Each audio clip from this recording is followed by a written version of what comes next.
예수님을 믿으면 일어나는 일들, 오늘 말씀드릴 제목입니다.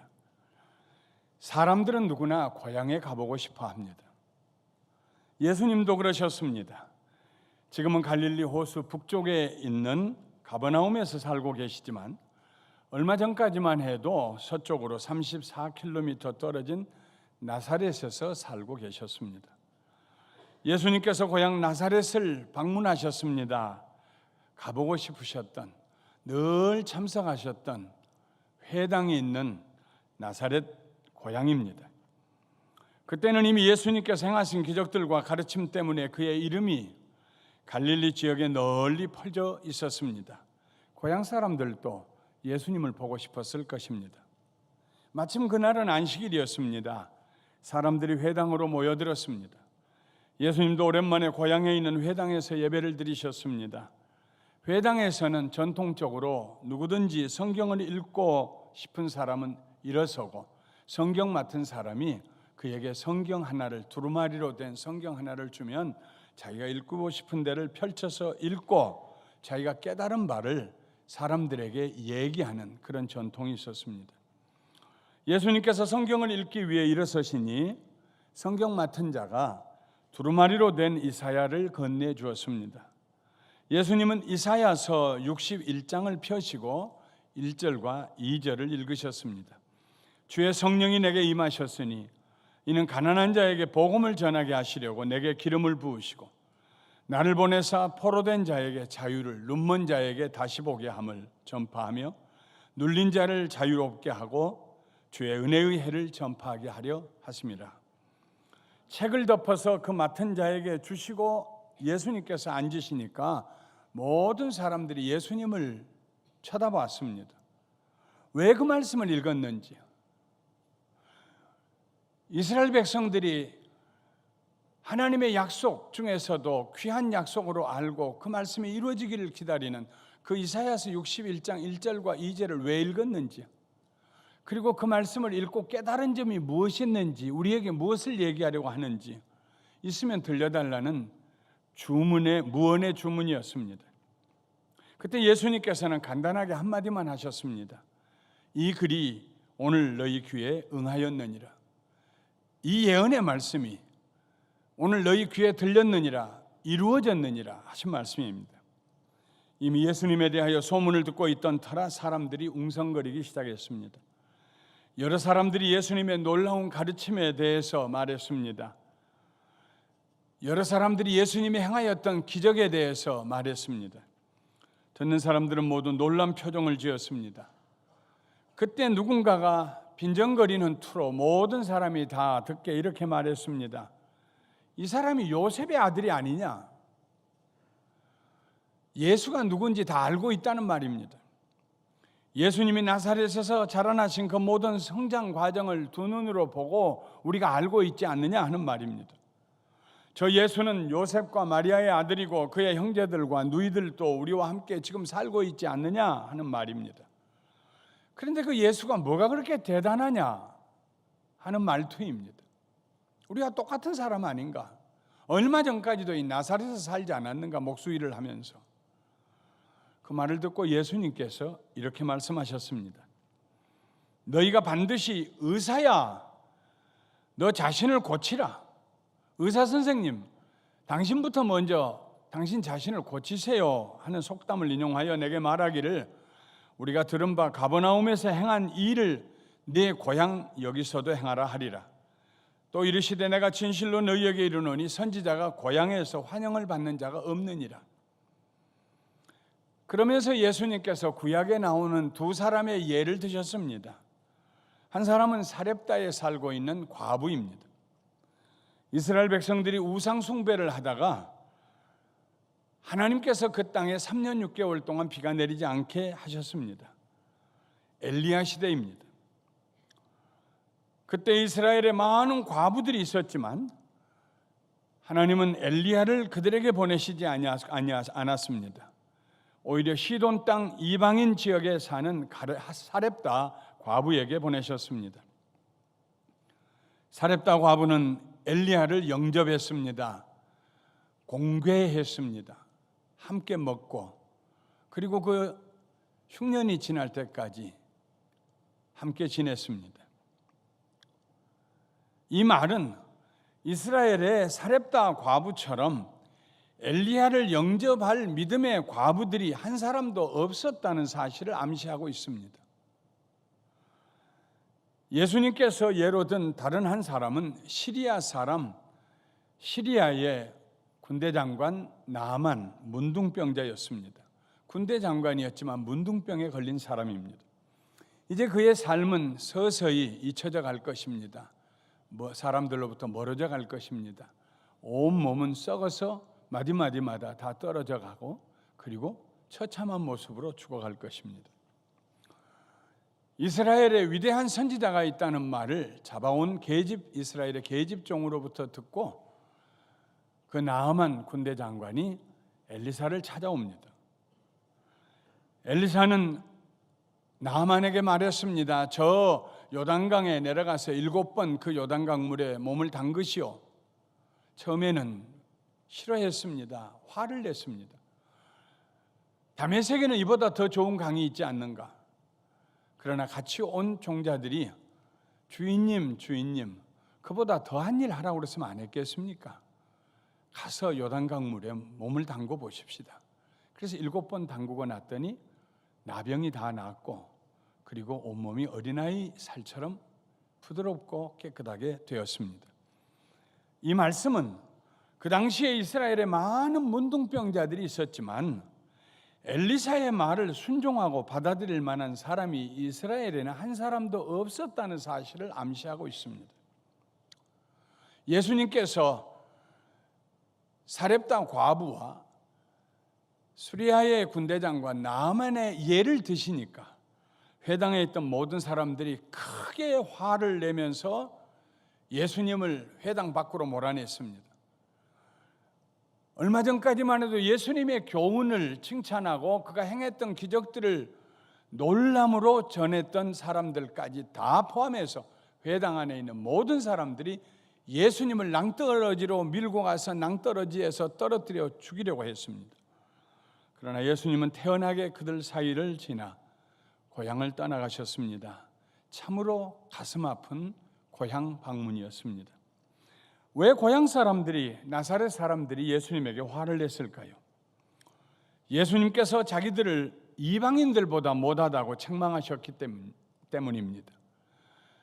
유대인들은 마지막 한 가지 붙들고 있는 신랄 같은 희망이 있었습니다. 우리는 아브라함의 후손이다. 유대인이다. 이방인이 아니다.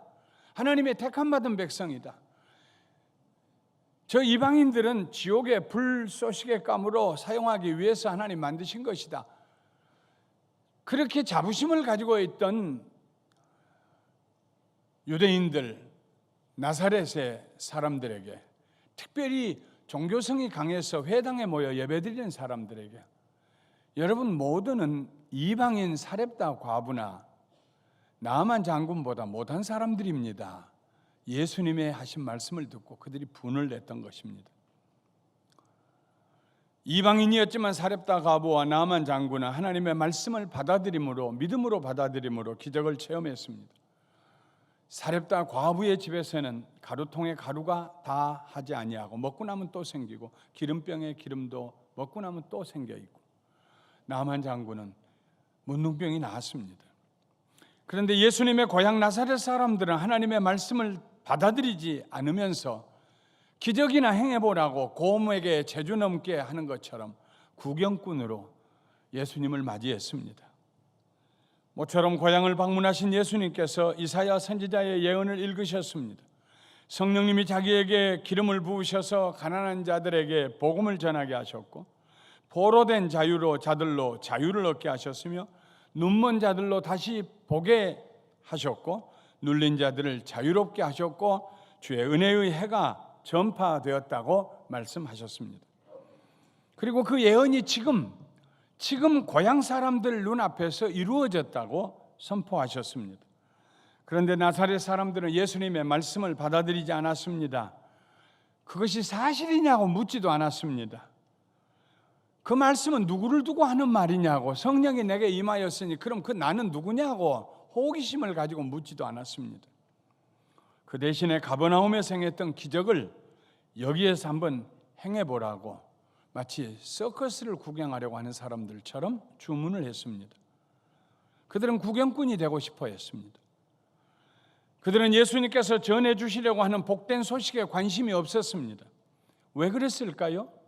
예수님이 전하시려고 하는 복된 소식의 수혜자가 자기네들은 아니라고 생각했기 때문입니다. 자기네들은 가난한 사람이 아니라고 생각했습니다. 자기네들은 포로가 아니라고 생각했습니다. 자기네들은 눈먼 자가 아니라고 생각했습니다. 자기네들은 눌린 자가 아니라고 생각했습니다. 자기네들은 주님의 은혜의 해가 필요 없다고 생각했습니다. 다시 한번 예수님께서 인용하신 이사야 선지자의 글을 우리 한 목소리로 읽어보도록 하겠습니다. 주의 성령이 내게 임하셨으니 이는 가난한 자에게 복음을 전하게 하시려고 내게 기름을 부으시고 나를 보내사 포로된 자에게 자유를, 눈먼 자에게 다시 보게 함을 전파하며 눌린 자를 자유롭게 하고 주의 은혜의 해를 전파하게 하려 하심이라.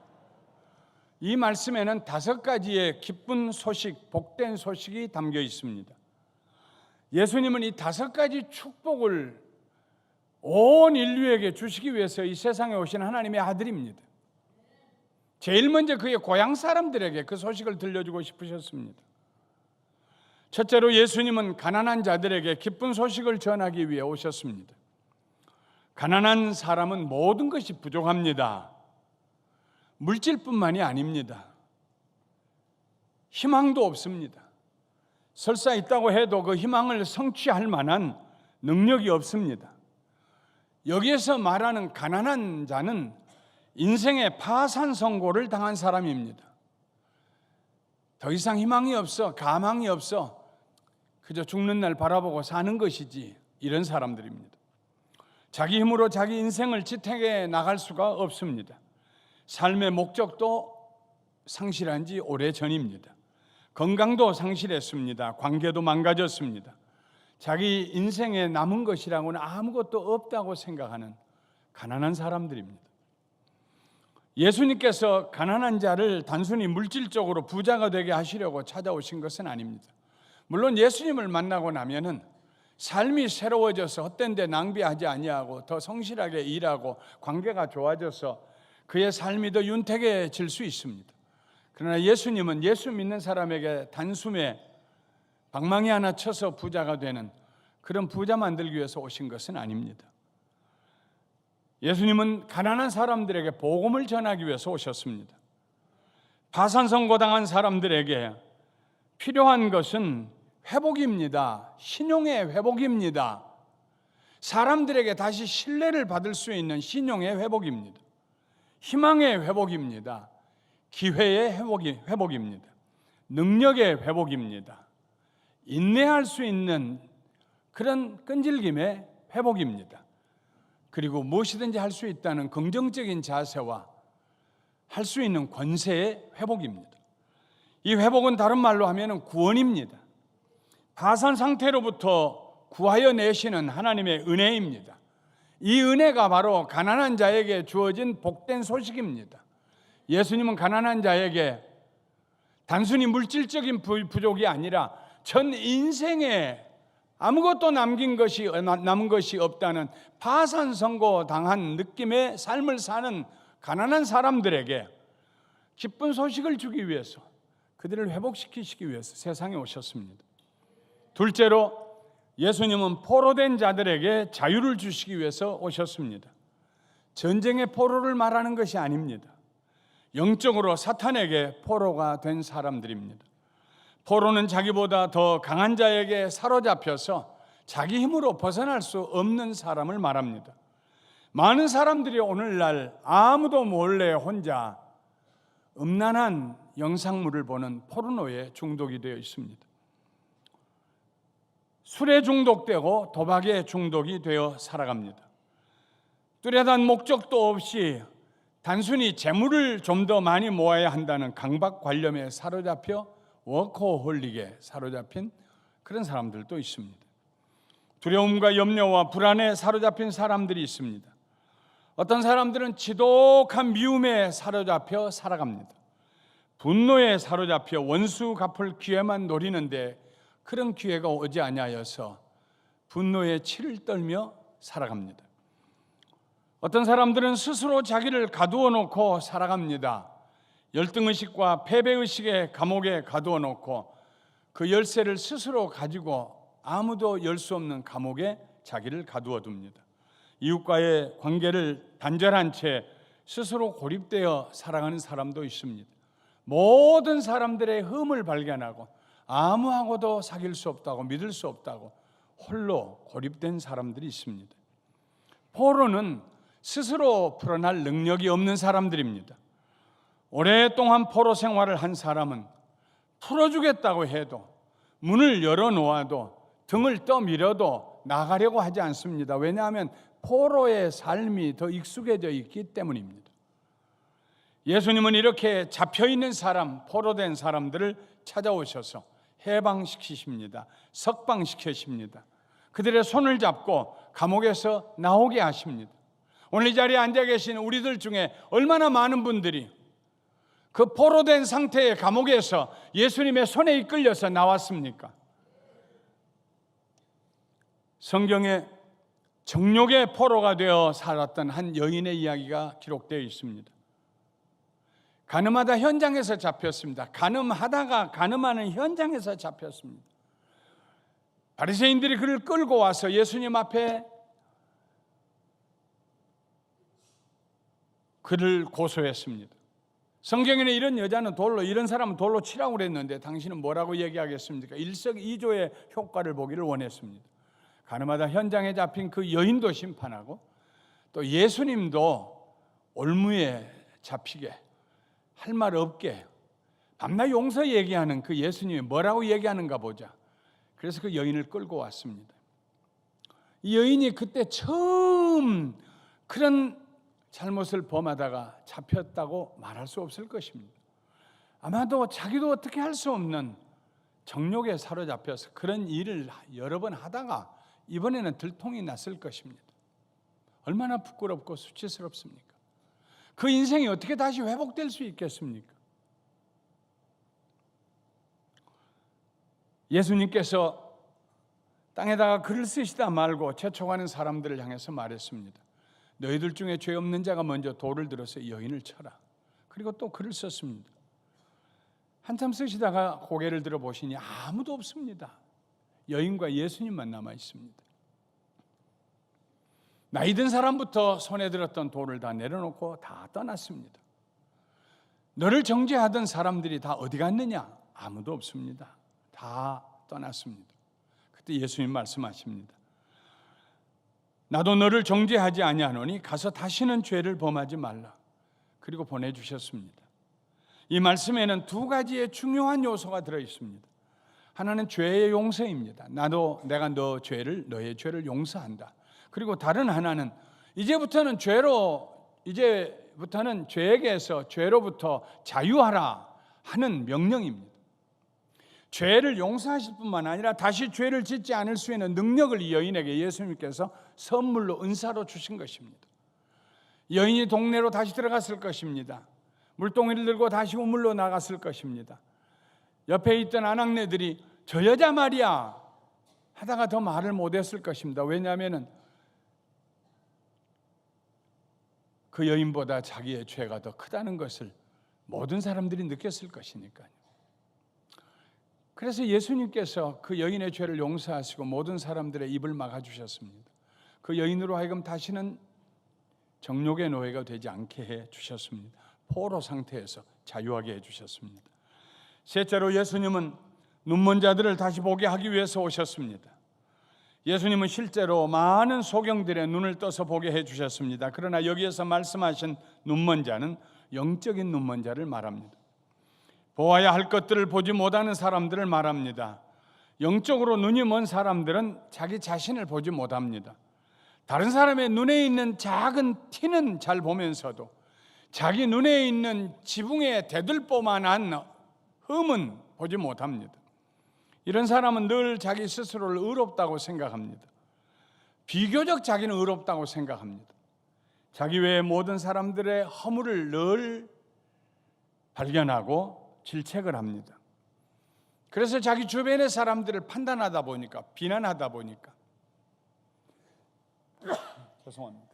아무도 자기 주변에 사람이 없습니다. 삶이 외롭습니다. 영적으로 눈이 먼 사람들은 다른 사람들의 형편을 볼 수가 없습니다. 자기 자신도 못 볼 뿐만 아니라 다른 사람의 형편도 볼 수가 없습니다. 대단히 선택적인 시야를 가지고 있어서 보고 싶은 것만 봅니다. 보기 싫은 것은 안 봅니다. 못 봤다고 생각합니다. 예루살렘에서 여리고로 내려가던 사람이 강도를 만났습니다. 많이 얻어맞아 죽게 되었습니다. 옷까지 다 벗겨갔습니다. 온몸이 상하고 벌거벗은 채로 버려졌습니다. 예루살렘에서 15일 동안 제사 드리는 임무를 마치고 여리고로 내려가던 제사장과 레위 사람이 그 강도를 보고 못 본 척했습니다. 그들의 눈에는 강도 만난 사람이 보이지 않았습니다. 지나가면서 외면을 하고 나 못 본 거야, 나 못 본 거야, 그리고 내려갔습니다. 그런데 이 제사장과 레위 사람들이 멸시하던 사마리아 사람은 지나가다가 강도 만난 사람을 보았습니다. 그의 눈에 강도 만난 사람이 보였습니다. 많이 얻어맞고 가진 것은 물론 옷까지 다 빼앗겨 벌거벗은 채로 숨이 넘어가기 직전인 사람을 보게 되었습니다. 그냥 지나갈 수가 없었습니다. 그래서 어디에서 또 강도가 나올지 모르는 그 험한 곳에서 위험을 무릅쓰고 그 강도 만난 사람을 돌보기 시작합니다. 기름과 포도주로 상처를 치료하고 싸매어 주었습니다. 자기 옷을 입혀 주었습니다. 그리고 자기 짐승에 태워 여관으로 데려갔습니다. 함께 자면서 밤새도록 그 사람을 돌보아 주었습니다. 그리고 다음 날 아침에 이틀분의 숙박료를 주인에게 건네주면서 만일 비용이 더 들면, 만일 이 사람이 더 머물러야 되면 내가 돌아오는 길에 갚겠다고 약속합니다. 예수님을 만나는 사람들은 영적인 눈이 열립니다. 다른 사람의 허물이 보이는 것이 아니라 내 허물이 먼저 보입니다. 내 도움이 필요한 사람들이 보입니다. 그냥 지나갈 수가 없습니다. 이웃을 보는 눈이 열립니다. 뿐만 아니라 예수님은 우리로 하여금 저 세상을 볼 수 있도록 눈을 열어주십니다. 옛날에는 이 세상만 보였습니다. 그러나 예수님을 만나면 우리의 눈이 열려서 천국을 보게 됩니다. 보이지 않는 것들을 볼 수 있게 됩니다. 믿음과 사랑과 소망은 눈에 보이지 않습니다. 그러나 영적인 눈이 열리면 믿음이 보입니다. 사랑도 보입니다. 소망도 보입니다. 하나님의 쌓아두신 은혜가 보이기 시작합니다. 우리들의 삶 속에 찾아오셔서 우리를 인도하시고 위험에서 건지시며 선한 길로 인도하신 하나님의 자비로운 손길이 보입니다. 내가 사망의 음침한 골짜기를 다닐지라도 해를 두려워하지 않을 것은 주께서 나와 함께 하심이라는 다윗의 고백을 우리들도 고백할 수 있게 됩니다. 인간의 역사 속에 면면이 흐르고 있는 하나님의 섭리를 보게 됩니다. 영적인 눈이 열린 사람은 하나님의 하시는 일을 보게 됩니다. 넷째로, 예수님은 눌린 사람들을 자유롭게 하시기 위해서 이 세상에 오셨습니다. 눌린 자는 조각조각 산산이 부서진 사람을 말합니다. 그 눌린 힘이 너무 커서, 중압감이 너무 커서 부서진 사람입니다. 일어날 수가 없습니다. 그런데 예수님께서 그 사람을 다시 회복시키시고 조각조각을 맞추어서 새롭게 하시고 건강하게 하시고 새 희망을 주시고 손잡고 일으켜 세워주십니다. 인생의 가장 무거운 짐이 죄와 죄책감입니다. 죄책감은 죄를 짓고 난 뒤에 아무도 몰래 혼자서 짊어져야 하는 양심 속의 무거운 짐입니다. 예수님은 십자가 위에서 우리의 죄의 값을 치르기 위해 죽으셨습니다. 그러므로 누구든지 예수님을 믿는 사람들은 죄를 회개하고 용서를 받게 됩니다. 용서받을 뿐만 아니라 죄책감이 그에게서 사라집니다. 죄책감의 무거운 짐에서 자유롭게 됩니다. 염려와 근심으로 눌린 사람들도 있습니다. 스트레스는 자기 능력의 한계를 벗어나는 문제로 인하여 우리에게 일어나는 정서적인 감정입니다.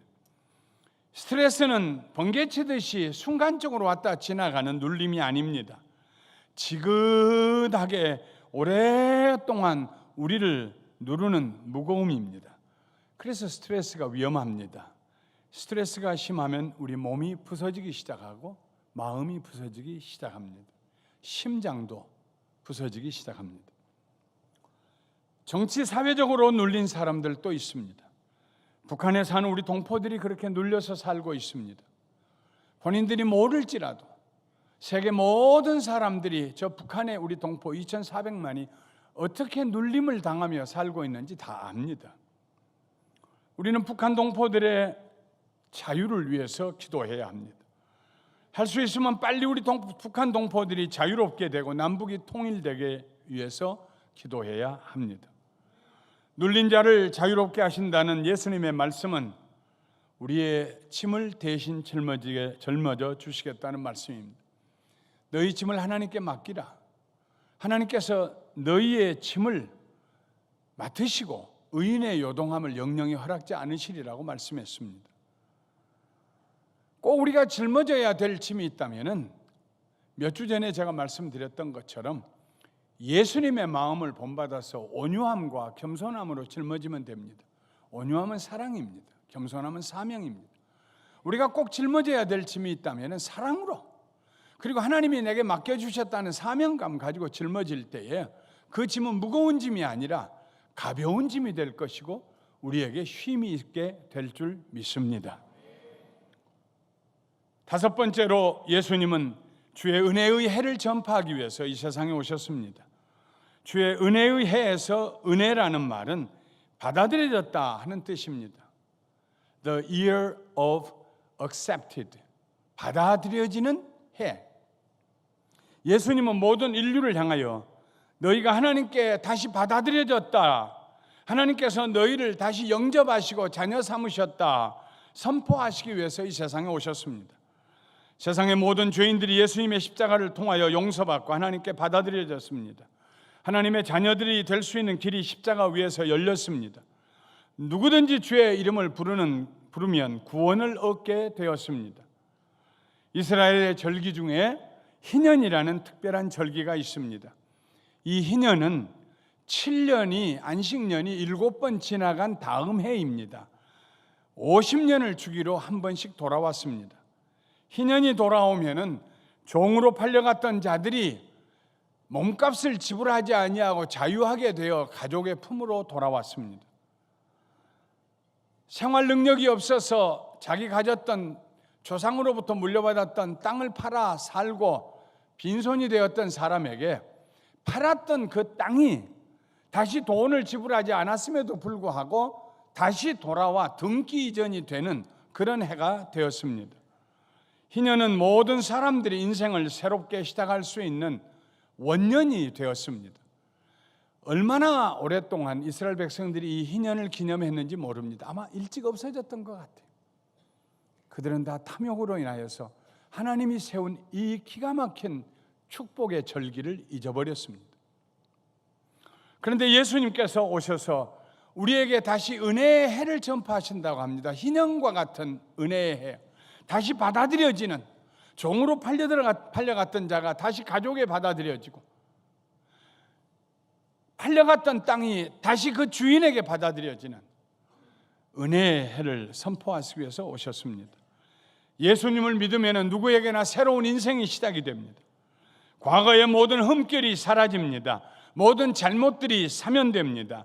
단순히 사면될 뿐만 아니라 다시 시작할 수 있는 자격을 부여합니다.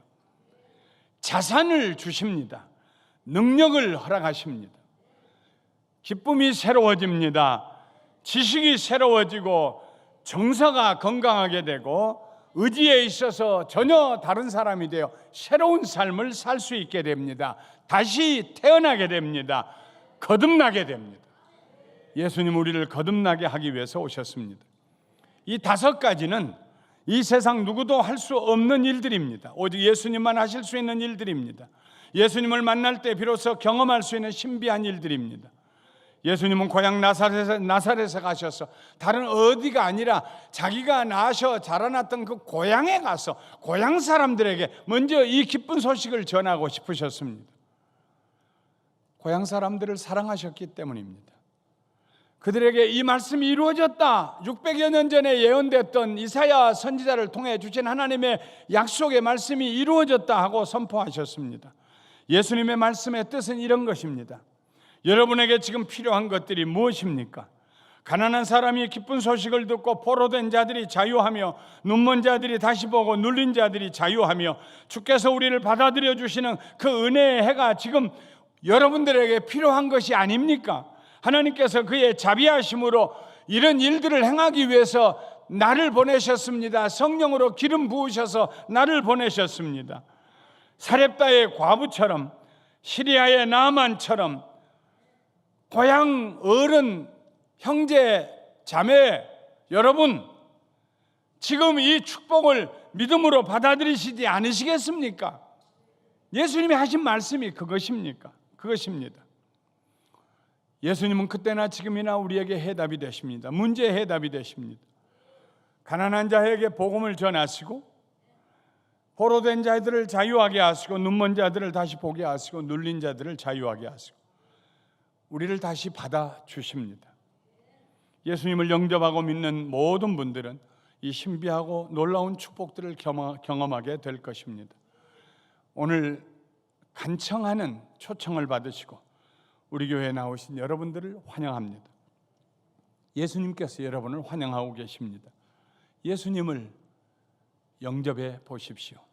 만나보십시오. 그분과 사귀어 보십시오. 예수님께서 우리에게 주시는 이 5가지 축복을 누리게 되실 것입니다. 그렇게 되시기를 주님의 이름으로 축원합니다. 축원합니다.